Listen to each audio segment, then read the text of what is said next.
Alright, I just want to pose a question to you guys. This channel has become, so far, I mean, more than what I ever thought it would become.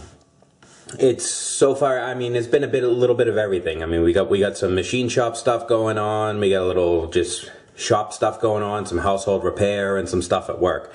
So it's kind of been basically a conglomeration of you know, my work and my hobbies. So one of my hobbies is actually collecting, repairing, and upgrading video games. Now, this is not going to turn into a video game channel by any means, but I'm talking about the electronic side of it. Now, I have a decent amount of systems, and they're all packed up at the moment, so hopefully soon, when it starts getting cold out, I can start unpacking them. But if anybody has ever tried to play an older video game system on a new TV, you guys know that hooking it up is a pain in the ass, especially if you have something like an Atari that only has an RF adapter. There's just no good way to do it. So what I've been doing to some of my stuff, let me grab this over here, this is the good old Atari 7800. Inside of this is a custom circuit board and circuit that allows this, instead of I think I actually took it out. Actually, I think it used to be in here. Instead of coming out with the RF cable that you would have to plug into this and either adapt to your TV somehow, or use the adapter that comes with this, which if you have a high definition TV just doesn't work. The colors are all washed out. You can't do anything. There actually is an electronic circuit in here that will convert the signal outputted by this into regular composite video with stereo or S-video. That's the one I did for my 7800. I did it for the 7800 because it can play the 2600 games too. You can put 26 and 7800 games in there. Also,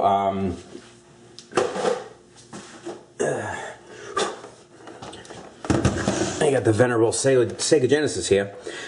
Same thing with this. This had an RF cable in it, and there is a custom circuit inside that takes that circuit actually and converts it to S-video.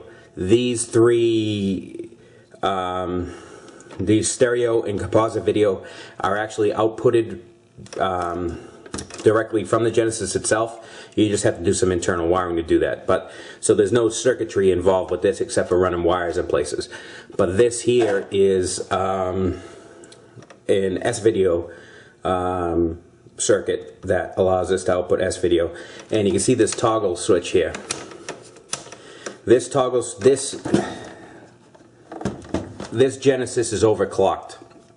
The processor inside has been changed out. The clock speed has been changed out for a higher clock speed. So on high intensity games like shoot 'em ups and even Sonic the Hedgehog, a lot of times if you get like if you get hit and a lot of the rings go in the air, the graphics slow down. The overclock of this allows it to not slow down. Now you can see we got the good old Sega CD underneath. The Sega CD runs off the original clock, so I actually had to put in a toggle switch to be able to switch back from the original clock speed to the new overclock speed. So that's one thing. Now my project that I really want to do is I have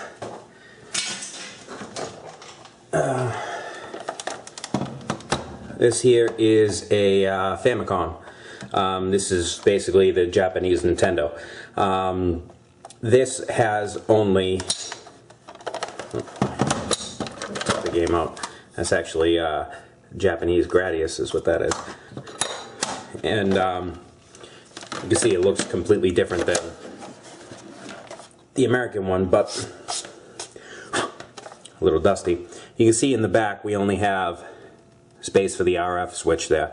I'm going to do some research and see if this can be modified to output a composite video. Hopefully it can. I'm sure there's some some way of doing it, but I just got to do my research for doing it. Now again, I'm not going to go through video game reviews and all that stuff like the other channels. This is basically just the actual electronic side of it. And I actually got one more thing to show. This guy here, which a lot of you probably haven't seen, is a rarer system called Vectrex. It's a vector graphics system. Unlike other consoles or anything like that, you can see this has its own TV built right in, which is actually a vector graphics screen. The problem I'm having with this one here is I have intermittent sound. I know that there is a volume control and everything under there, and I get the speaker buzz. These things were known to have this very distinct buzz, just by the way the electronics are inside, the interference between the actual vector graphics screen and the speaker makes like this distinctive buzz. I'm getting that, but I'm not getting actually any physical sound sometimes. Only sometimes though. Like it should be making noise right now, and it's not. So it could be something as simple as the actual volume knob or something in there, or it could be something a little bit more involved. So this is something that I need to tear into to get that working. And you know, you can see the vector graphics screen there. And so I'm just wondering if, like I said, this is part of the hobbies and stuff like that. It's not going into the actual games itself or reviews or anything like that. Kind of just going into the actual electronics of it, which is you know, part of the shop hobbies and stuff like that. So if you guys think that that's a good idea, or if some of you guys want to see that, just throw a note in the comments. And maybe, like I said, most of this stuff is still packed up, and you know, the weather's still relatively nice, so doing a lot of stuff outside and a run around at work. So maybe I'll do some research, and maybe this stuff can be part of the winter series of projects. In the meantime, hopefully next week we are going to be doing a lathe project. We're actually going to be making a tool height gauge for setting your tool height. I just watched one of Tom Lipton's videos where he had one, a hard inch one, and we're kind of going to make our own based off of that idea.